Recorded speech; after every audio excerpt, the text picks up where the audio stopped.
Chapter 2. It was Sunday afternoon. The sun was sinking low in the sky, but the air was still quite warm.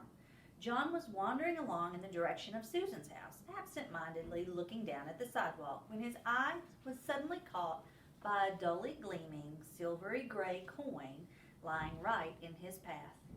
The coin was the size of a quarter, but even as he leaned forward eagerly to pick it up, John noticed there was something strange about it. It did not have a picture of George Washington or a picture of an eagle.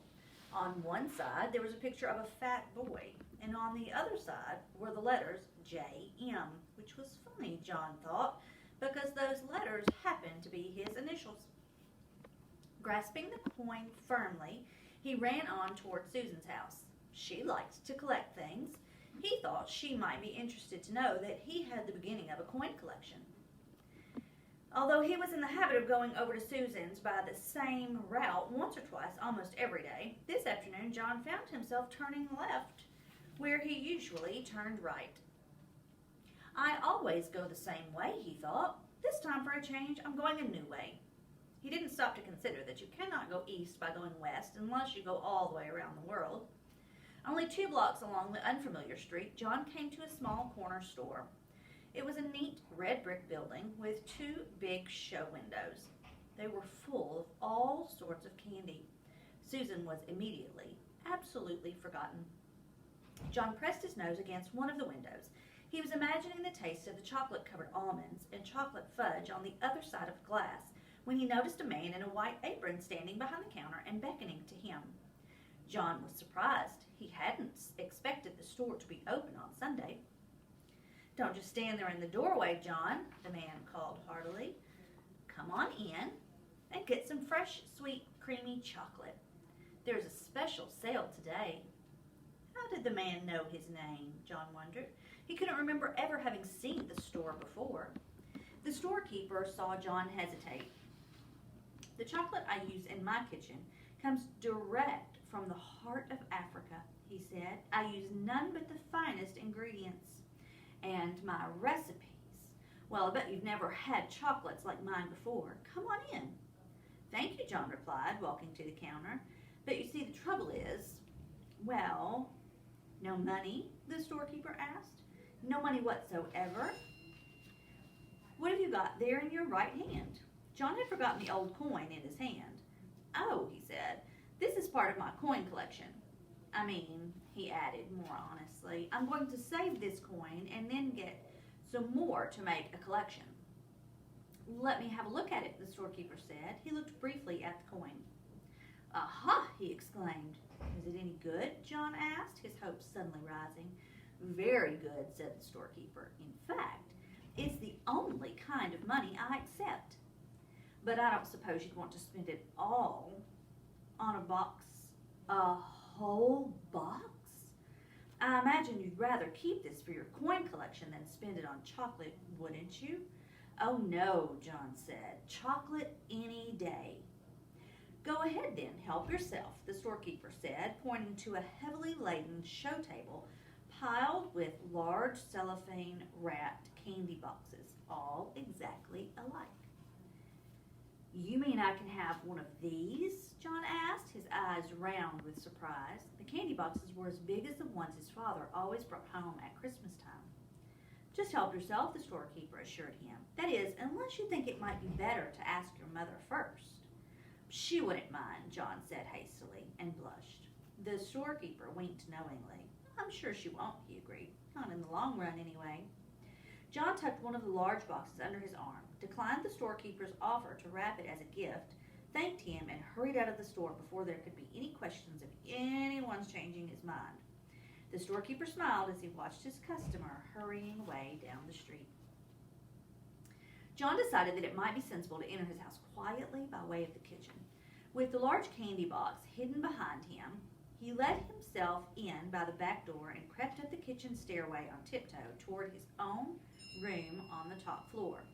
Just as he was about to round the corner on the second floor to continue his way upstairs, he had to stop for a moment while his father walked by, coming along the hallway from the bedroom telephone. That was Mrs. Buttercup on the phone, Mr. Midas called to Mrs. Midas as he walked down the front stairs. She said she was sorry John hadn't been able to get over to play with Susan this afternoon, but it was a good thing in a way, she thought, because Susan's already so excited about her birthday party tomorrow. I wonder where John can have gotten to. As soon as the second floor was quiet again and John knew there was no danger that his candy box would be seen, he hurried silently up to his bedroom, pushed open the door, and slid the box under the bed. Then he walked heavily down to the living room. "Well, there you are," said Mrs. Midas. "We couldn't imagine where you had been. What have you been doing?" "Oh, just sort of playing around," John said. John usually took a long time to put his things away and undress and bathe and get ready for bed, for he thought sleeping was a waste of time. But this evening he started yawning long before his usual bedtime. "Oh, sleepy," John announced. "All right," said Mrs. Midas, "you'd better be getting to bed. Time for your tonic." John's tonic came in a bottle. It had been prescribed by Dr. Cranium. John had to drink a big spoonful every night to make up for all the vegetables and fruit he left on his plate at lunch and dinner. The tonic tasted like soap, mud, blue ink, and paint. It tasted horrible. Much to Mrs. Midas's surprise, John ran ahead of her to the dining room cupboard where the tonic and the tonic spoon were kept. By the time she got there, he had already filled the spoon. Then, without any coaxing, he emptied it into his mouth. "Ugh," John sputtered. "Oof, ugh." "That's a very good boy," Mrs. Midas said. "Now, why can't you be sensible and eat up your nice dinner that way? If you'd only stop eating so much candy, you'd be able to eat your meals properly and you wouldn't need to take the tonic." Soon John was scrubbed and in his pajamas and in bed, ready to be tucked in for the night. Mrs. Midas sat on the bed and stroked his forehead for a moment. Then she leaned forward and kissed his cheek. John, pretending that he was very sleepy, shut his eyes and began breathing deeply. When Mrs. Midas rejoined Mr. Midas in the living room, she said, "I've never known John to be so good about going to bed before. He went to sleep in no time." A few seconds after the bedroom door had closed behind his mother, John leaped to the floor, got down on his hands and knees, and felt under the bed for the candy box. He soon had it on the pillow and set to work unfastening it. First, he took off the thin outer sheet of cellophane. Then he lifted off the lid. Then he removed a sheet of cardboard. Then he pulled off a square of heavy tinfoil. Then he took out a layer of shredded paper.